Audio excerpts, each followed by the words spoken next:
today on Dr. Phil. Abducted as children. He had you chained to the bed. Yes, he sexually abused and raped me. Held captive. There were leaves all over the house. It's everywhere, all over the walls. He said if I was hungry, I had to eat a dead squirrel. Now in a daytime exclusive. You've remained silent for 20 years. Their shocking stories. I heard the toilet flush and running water. At that time, I knew he was carrying my brother in the bathroom. John wanted to take a picture of me like I was dead, so then the cops would stop looking for me. I never thought that I was getting out. We're going to take you inside the underground dungeon where Katie was held captive. She could scream, but we couldn't hear her because she was 10 foot underground. I knew that I had to survive, no matter what. Some of you might remember this little girl. Her name is Katie Beers. 20 years ago, her face was plastered all over the news, and a nationwide manhunt ensued after she vanished into thin air. Her picture appeared on every major newscast. Her story was updated hourly. Days went by. Hope started to fade until police made the shocking discovery. It was a story that sent chills down the spine of a nation. It was just 2 days before her 10th birthday on a cold December day in 1992 when little Katie Beers went missing. She was last seen with John Esposito, who later claimed that Katie vanished from his sight at a Long Island arcade. The last time I seen her, I gave her $5 and she was walking toward a machine. Okay, we're gonna go into the woods. Katie's godmother told reporters she received a phone call from the little girl screaming that a man had kidnapped her.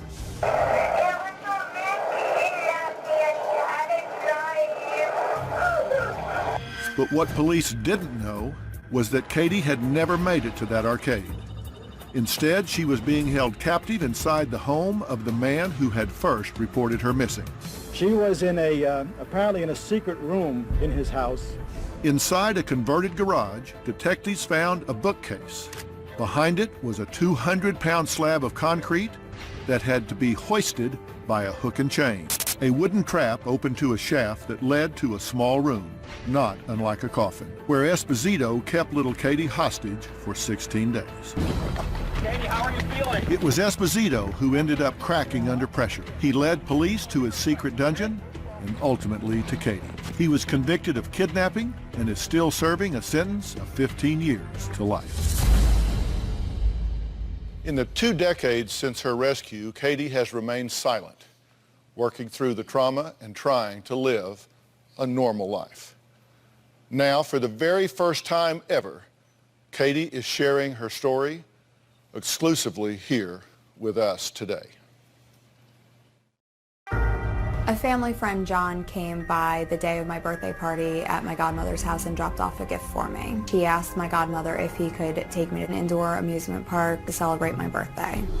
John told me that he wanted to buy me a video game. I told him that I did not have a console to play it. John told me that it was okay that I could play it at his house. I was 9 years old and I had a funny feeling. We walked into his living room and then we went into his bedroom.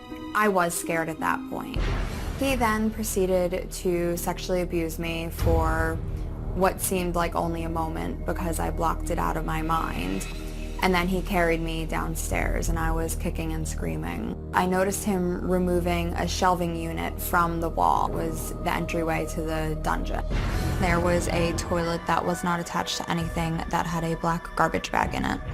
It was dark, cold, and sometimes wet. John told me that he wanted me to record "There is a man with a knife," and oh my God, here he comes.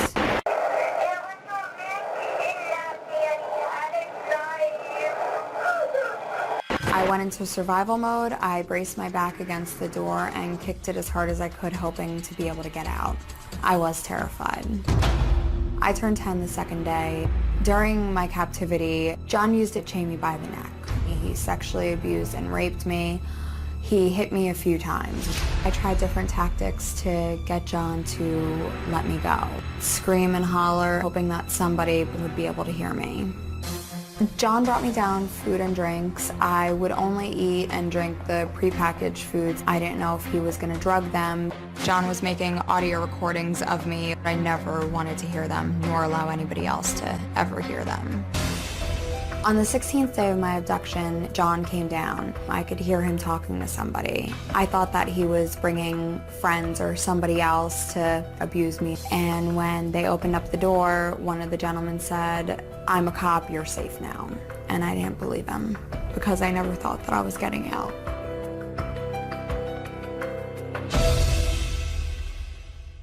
Katie, you've remained silent for 20 years.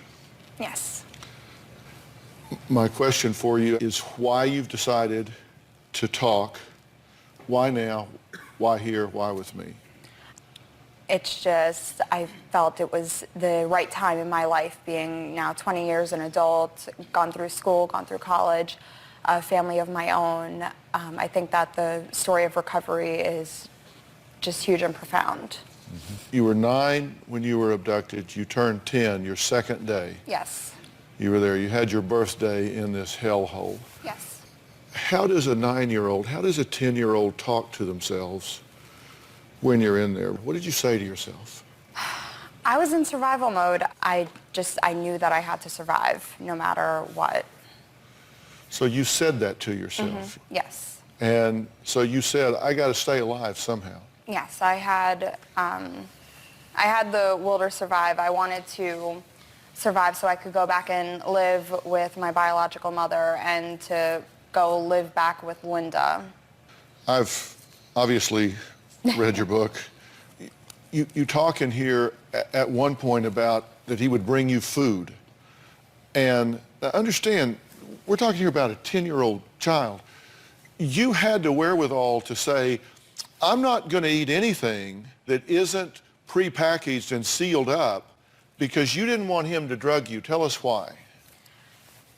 From the first day, he wanted to take a picture of me laying on the ground looking as if I was dead. And I was fearful that if he had drugged me or come down at some point when I was asleep, he would get the picture that he wanted to, and the cops would stop looking for me. You thought he would leak that picture out, they would see you, think you were dead, and therefore stop the search. Yes, he actually told me that he was going to anonymously send the picture to the police so that they would stop looking for me.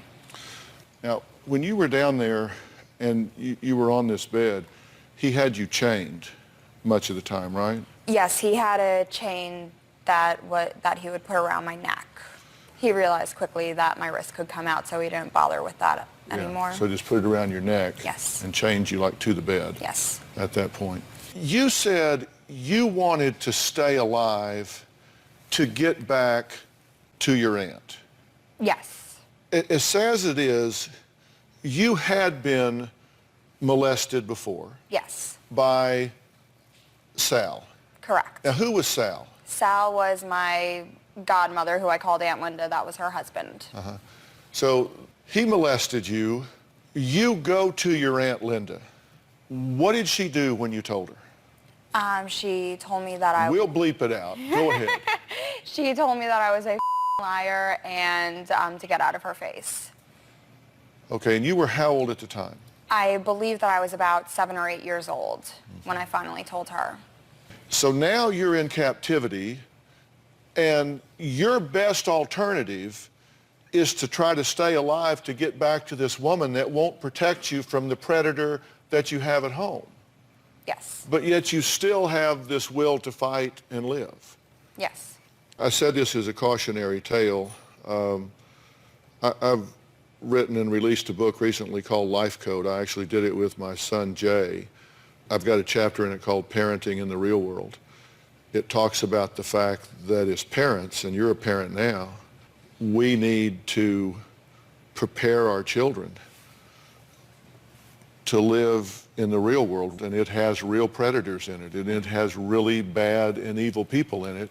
I know you said one of the things you have a hard time doing is disciplining your children because you just want to love them up all the time, which you certainly need to do. You need to love them up all the time. But you do have to let them know that the real world is out there, right? Yes. And we'll talk about that in a bit. All right, when we come back, we're going to take you inside the underground dungeon where Katie was held for 16 days. You're going to get an idea of how courageous this then 10-year-old and now mother of two truly is. We'll be right back.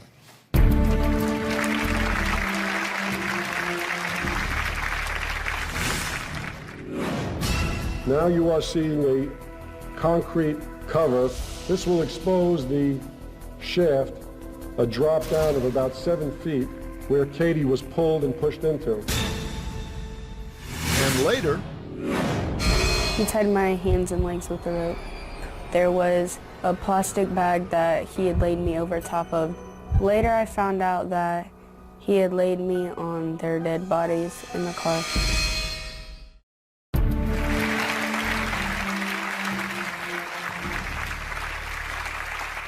it's been 20 years since her infamous kidnapping and rescue. And as you saw, Katie Beers has decided she is finally ready to tell her story. She's telling it for the first time here. Now, the police gave a tour of the underground bunker that Katie's captor held her in. Take a look.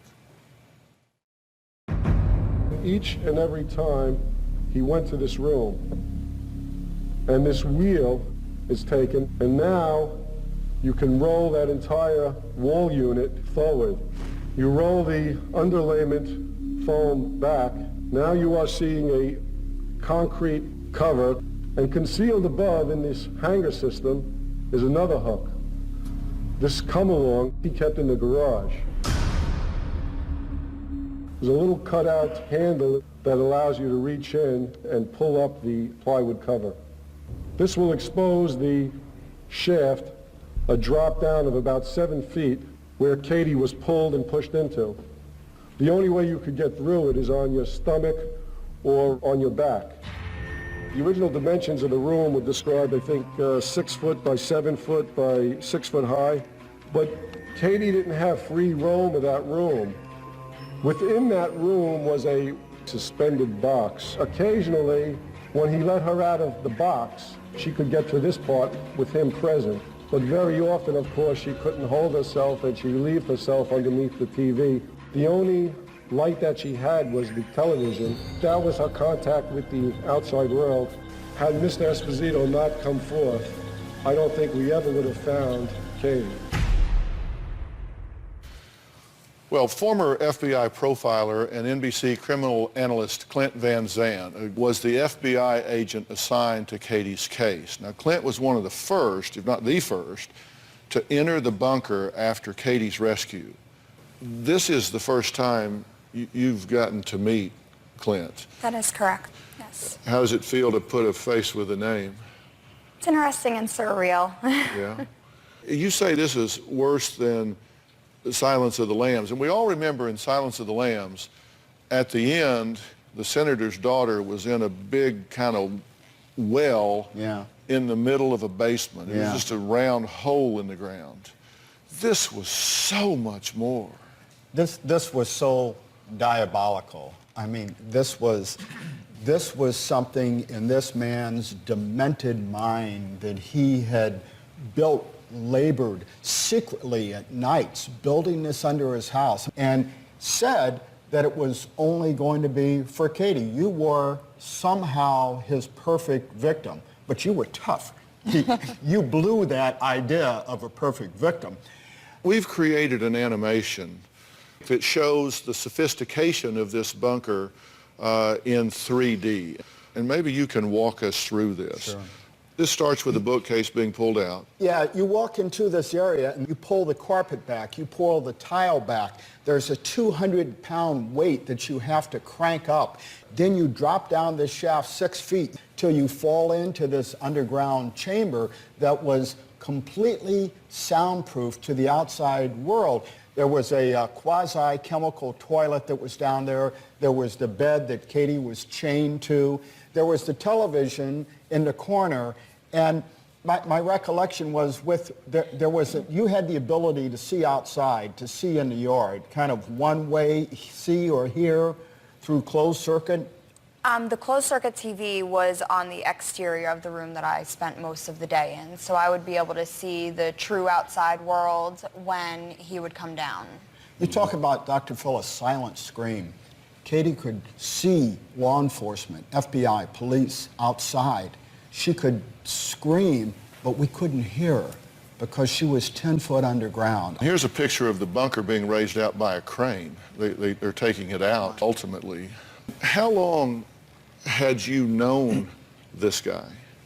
All my life?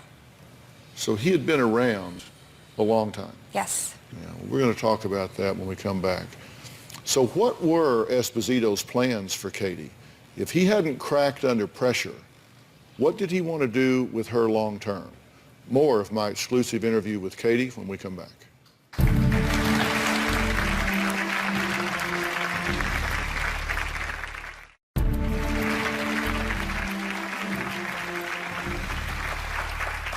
It was 20 years ago when Katie Beers was taken, just vanished like that, only to be held for 16 days in an underground bunker by her abductor, John Esposito. He finally cracked under pressure, or she never would have been found. She's here today with an exclusive interview, speaking for the first time in 20 years. Clint Van Zandt was the FBI officer that was assigned to the case. He was the first one into the bunker after Katie had been rescued and was a central player in cracking Esposito to give up the information for Katie to be found. Now, Katie, you used a lot of different strategies in talking to him to try to get him to turn you loose. You talked to him about what you wanted to do. You talked to him about your life. Mm-hmm. What did you tell him? Every day I would ask him a new series of questions. What happens when I got older? When I was 18, I wanted to work, I wanted to have children, I wanted to get married. And his responses were that I wouldn't have to work, he would have enough money for us, that I would have children with him, that I would marry him. And I would tell him that I did not want that. Everybody in America right now is looking at this and saying, how does a 10-year-old know to talk about these things? What was telling you to do this? I was hoping that it would make him realize that what he was doing was wrong and that I didn't want to be held captive. That was a really smart thing to do, to create a future for someone who may not be thinking about a future. It really stretches things out and can keep both of you alive. Was there any criminal history with this guy? Yeah, he had, and that was part of it. He had attempted years before to take a little boy out of a shopping mall, and he was caught doing it. He had this history of doing something like this, which again kept him in our sights. I mean, the police department did a wonderful job of keeping him as our prime suspect so we wouldn't go away.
Swear I won't forget this, why do I regret this? In my mind reckless, thoughts are feeling endless. Sitting up, I'm breathless, anxiety's infectious. I feel so defenseless, betrayed and embarrassed. I hate being open, I hate being broken. I feel like an ocean filled up with emotion. Anger ain't a potion, rub it on like lotion. I can feel it soaking, reopen, the scars have awoken.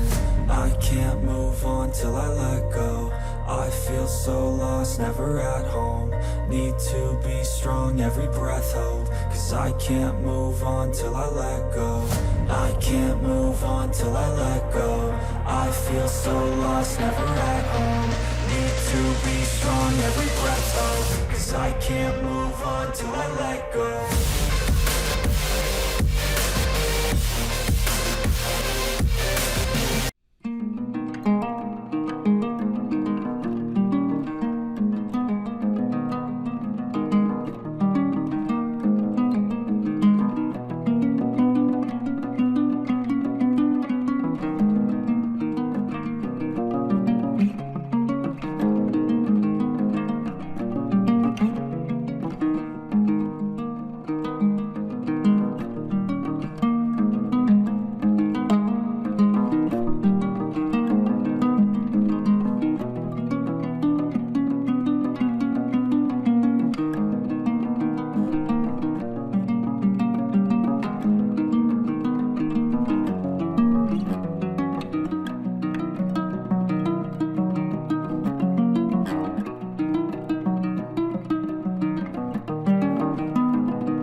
You know, milk carton kids, you look everywhere. In Katie's case, it had to be this guy, and he had to know where she was. Just so you know, John Esposito was found guilty of kidnapping in the first degree. He was sentenced to 15 years to life. He is up for parole again in September of this year. So how do you feel about the fact that he could be paroled this coming September? At this point, I've spoken my piece. I've talked to the parole board during his first parole hearing. But if he gets out, I don't think that he'll be a very productive member of society. I can't foresee that. Katie has written a book called Buried Memories. Katie's co-author wrote to Katie's abductor, John Esposito, and requested an interview. Here are a few excerpts from John Esposito's letter in response to this request. You don't understand how it is in prison every time something happens about my case. I get punished in here. Inmates say bad things to me, and I must endure it. I believe I've been punished enough. The only thing I wish for is to die in freedom. If you write this book, I will be punished again and again. What was your response to that? As a 10-year-old, he held me captive for 16 days. He knew that he was going to end up going to prison eventually, and it was something that he would have to deal with. Do you think he should spend his life in prison? Yes. Do you think he should die in prison? Yes, preferably. And you're okay with that? Yes. How has what happened to you affected the way you mother your children? One of the hardest things for me about mothering my children is disciplining them. But I also understand that I'm not doing it, that we're not doing it to harm him or hurt him, nor do we do it often. As I wrote in Life Code, our job is to prepare our children for the next level of life. You want your kids to be street smart. You want them to be savvy. Yes. You want them to be aware, because you came by it at a very high price, but you were a very street smart, savvy girl with a survival instinct that got you here today. Don't think that you're doing them a favor by indulging, because you're really not, because they'll pay the price later, and you'll really be glad you did. Now, I read your book, so you have to read mine. It's just tit for tat, all right? Look, I want to thank Katie for sharing her story exclusively with us today. Katie's book, Buried Memories, is in stores starting today. And this is well done. Thank you. And it is an inspirational story. I mean, it truly is. Thank you for coming here and talking today. Thank you for doing this today. And I'm going to ask Katie to stick around because next we're going to talk about another story. 2 years ago, the disappearance of 4 people led to an unimaginable sequence of events. Murder, kidnapping, and a horrific obsession with leaves and trees. Sound bizarre? Well, when we come back, the little girl who survived it all is here to tell her story, and I want her to know, Katie. We'll be right back.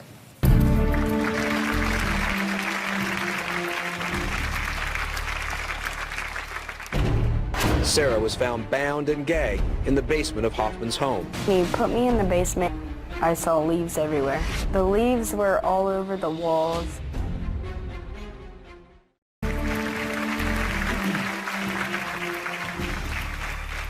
Well, in the fall of 2010, what started out as the disappearance of 4 people quickly turned to a horrific story of murder, abduction, and a killer with a bizarre obsession with leaves and trees. We continue to follow breaking news this afternoon. 4 people, including Tina Herman, her children Cody and Sarah, and a family friend Stephanie Sprang, mysteriously disappeared. It did look like there was some sort of violence that occurred. The blood evidence in the house revealed 3 separate violent attacks and showed the victims were dragged to the bathroom. One man is in custody today accused of kidnapping Sarah Maynard. We have located and rescued 13-year-old Sarah Maynard.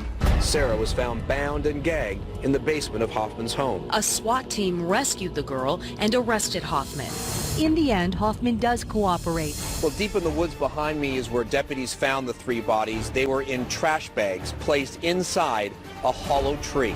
The discovery was so gruesome, even the sheriff was shocked. My entire law enforcement career, I have never experienced something like this. Well, today in a daytime exclusive, Sarah, now 15, is here to tell her story of survival and how she made it out of this horrifying ordeal alive.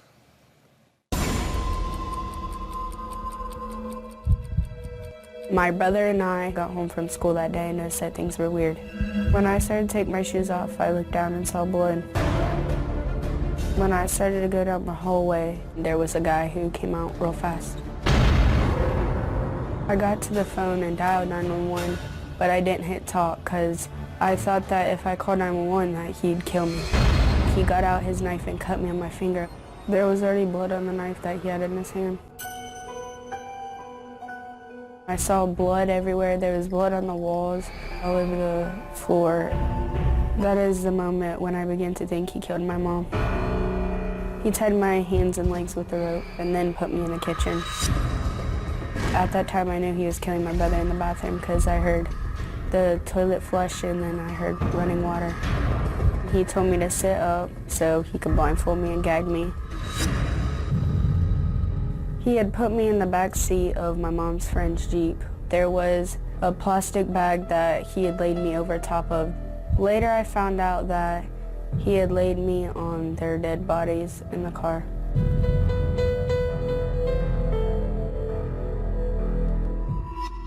He then drove me to another house. He unblindfolded me and then he put me in the basement. I saw leaves everywhere. The leaves were all over the walls. He had told me he wanted to put leaves to make my bed comfortable. He gave me a bowl of cereal with rotten milk, and then he said if I was hungry, I had to eat a dead squirrel. I didn't eat anything for 4 days. Didn't sleep. I stayed awake worrying about where my family was. I found out that my children were missing when I received a phone call that Tina didn't show up for work. Tina's boss went to her house and discovered that there was blood inside the house. I started fearing for the worst. I needed answers. The day I was rescued, I clearly remember I was down in the basement and I heard these guys come down the steps and they said, "We're not down here to hurt you." And then they picked me up and put me in the ambulance. On Sunday, November the 14th, I received a phone call from a detective. The detective informed me that he had found my daughter alive. But when I asked the detective where my son was, he couldn't give me a direct answer. With one child safely recovered, Sarah's father prayed for the same fate for his son. But sadly, Larry's worst nightmare had come true. The day after Sarah was found, I went to Tina's home. While walking into the bathroom, and inside the bathtub, there was a ring about 6 inches off the base of the bathtub. It was a blood ring, and I just broke down into tears. 2 days after being caught, Matthew confessed to killing all 3 of them. The deal was they would take the death penalty off the table in cooperation with him giving the location of their bodies.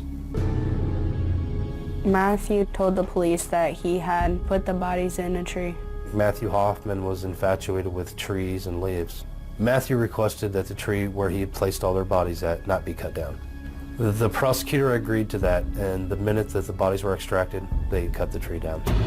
I learned later on from an autopsy that Cody was stabbed 10 times. He was decapitated from earlobe to earlobe. I can't think about how they died. It is too much, because that's not a way a human being should die. Well, despite Sarah's courage and strength and ability to articulate the details of her kidnapping, I felt it was important that she did not see these graphic images ever again. So I've had Sarah and her father, Larry, sequestered backstage. They've not seen any of this. They're going to join us now. Here we go.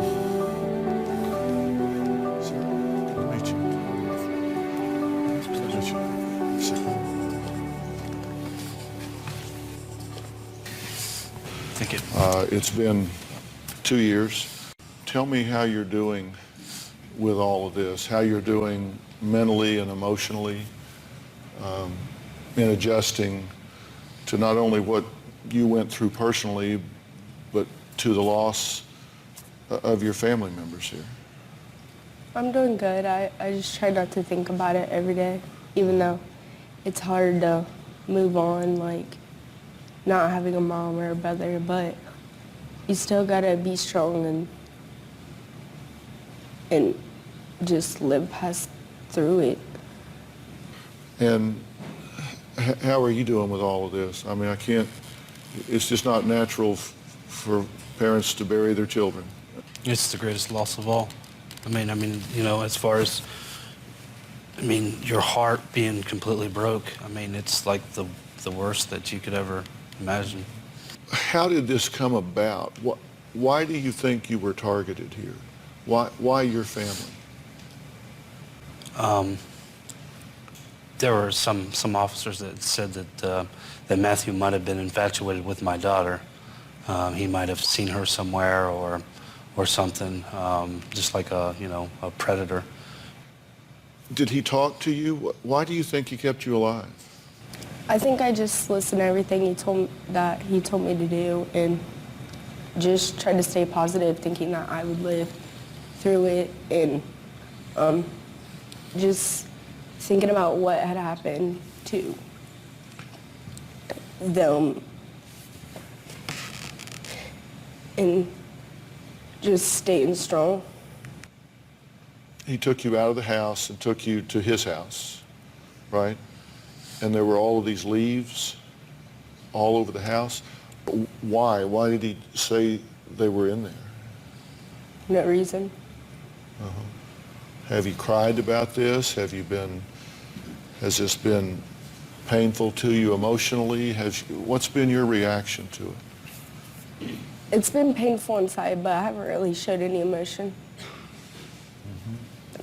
I don't really cry that much. Do you think that it's bad to cry, or that it's a weakness, or that it's somehow wrong to cry? No, I don't think it's wrong to cry. But you seem to fight it pretty hard. Have you been seeing anyone about this at all? Have you been in gotten any kind of help with this, with your feelings or anything? Yeah, I used to go to counseling. Mm-hmm. Was that helpful? It was. Mm-hmm. How do you think she's doing with all this? I think she pretty much stays busy with academics and sports, and it kind of occupies her mind. We're going to take a break here, and up next we're going to find out why Sarah's dad sleeps with a loaded pistol every night. And I'm going to ask him where he does it. We'll be right back.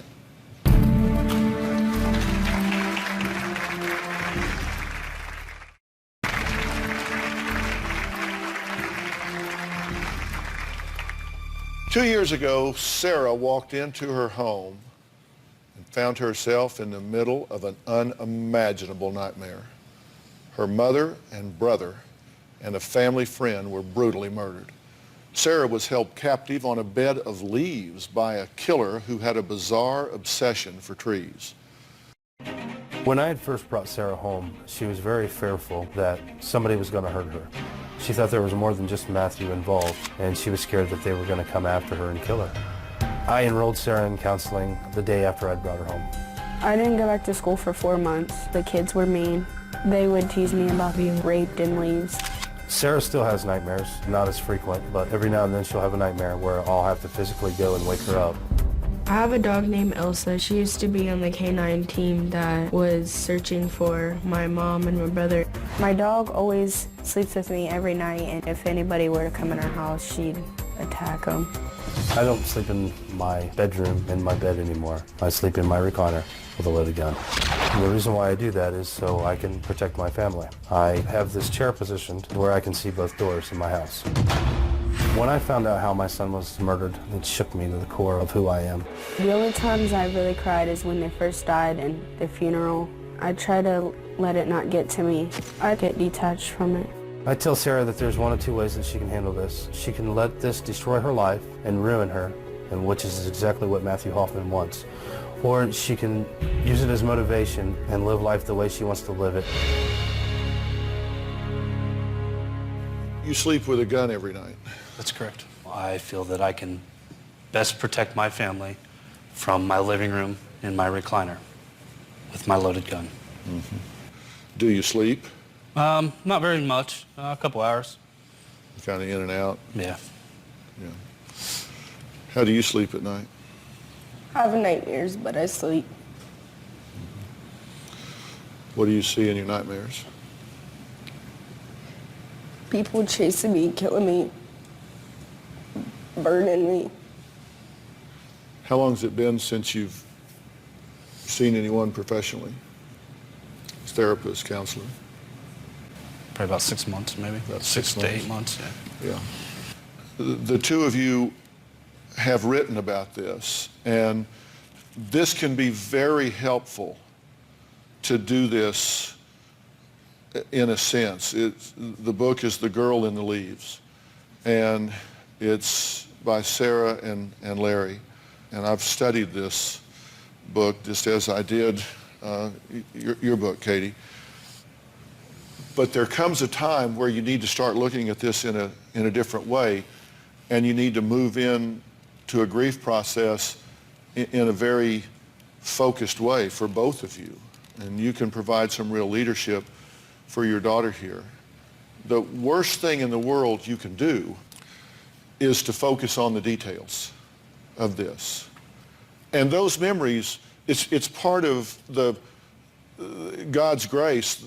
Those memories will decay in your mind. And Sarah, let me introduce you to Katie Beers right here. Say hi. She's been through trauma like you have, but she's 18 years further down the road than you are. And Katie, it does lift. It does get better, right? It does. It will definitely get better. You need a support system. You need somebody to talk to, a therapist, a counselor. Just going over how you're feeling every day, every week, what's triggering your emotions and different things like that. But it is very helpful to talk about everything. I want to introduce you to someone else. Dr. Lawless is the chairman of the Dr. Phil Advisory Board, and he's the director of the P&P Center in Dallas, which is a diagnostic and treatment center, and I believe is the foremost authority in the United States, if not the world, on post-traumatic stress disorder, people that have reactions after going through really severe trauma. I just want you to take care of you. It's not selfish to take care of you, and it's not weak to feel. I mean, you gotta do that. Sarah does have hopes. She does have dreams for the future. Through all of this, she's kept her eye on the ball. I want to talk about what her dreams are. I want to talk about what her hopes are. Because you got to be moving towards something. That's the thing she's doing that's really right. We'll talk about that when we come back.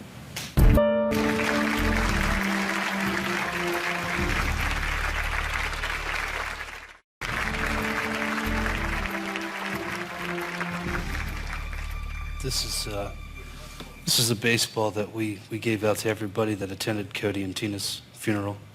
Dr. Phil, I wanted you to have this baseball. Cody, would love for you to have that. Thank you so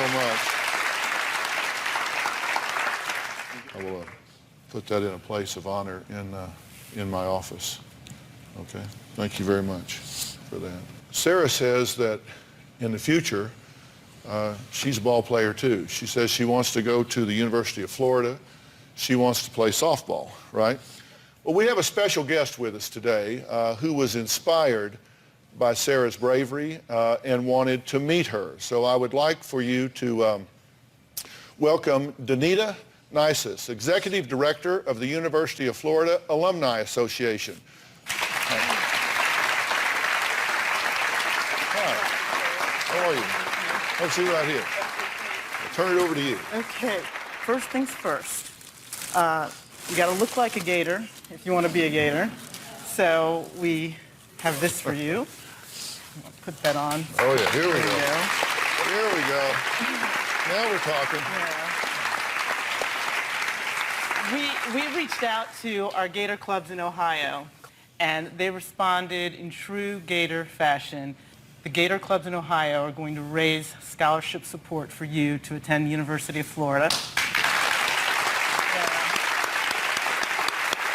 They are also going to provide mentoring to you. We have a number of recent Gator grads that are living in Ohio that can help you with preparing for college. And then we also want to invite you to campus in the fall to be a Gator for a day, attend a football game, visit the College of Medicine. We understand you'd like to be a pediatrician, and we want to have you meet other students. And then on behalf of the entire Gator Nation, we are making you an honorary Gator because we are all inspired by your courage and your bravery, and we want to do everything we can to help this dream of yours come true, and that is to be a Florida Gator.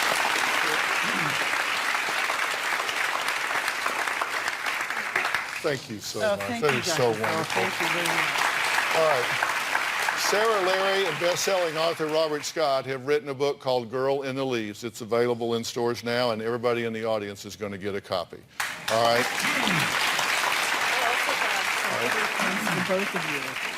All right, the one thing I want all of these amazing survivors to hear when we come back.